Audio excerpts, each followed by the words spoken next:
ஓட்டு போட ஆரம்பிச்சதுலேருந்து நம்ம வீட்டில் அம்மா அப்பா வந்து இந்த தொகுதியில் இவங்க நிற்கிறாங்க, இந்த சின்னம் இருக்கும், அந்த பட்டனை ப்ரெஸ் பண்ணிட்டு வந்துரு அப்படின்னு சொல்லி போய் ஓட்டு போட்டுட்டு இருந்த நம்ம இப்போ வந்து எல்லாரும் அரசியல் பேச ஆரம்பிச்சிட்டோம், அரசியலை பற்றி நிறைய தெரிஞ்சுக்க ஆரம்பிச்சிட்டோம்.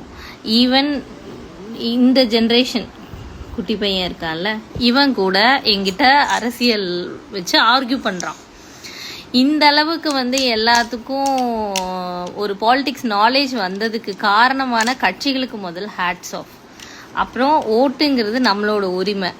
நமக்கு வந்து யார் வந்தால் நல்லாயிருக்கும், நமக்கு ஒரு மாற்றம் கிடைக்கும், இதெல்லாம் மாறும், இதெல்லாம் கண்டிப்பாக மாற வேண்டியது, இதெல்லாம் கையேந்தி வாங்க வேண்டியதில்லை, இது நம்ம உரிமை அப்படின்னு சொல்லி யார் நம்மளை நல் வழியில் கைட் பண்ணி கொண்டு போவாங்களோ அவங்கள கண்டிப்பாக தேர்ந்தெடுப்போம். யாரை தேர்ந்தெடுக்கிறோங்கிறத விட எல்லாரும் கண்டிப்பாக அவங்கவுங்களோட ஓட்டை அவங்கவுங்களே போடணும். இது நம்மளோட உரிமை.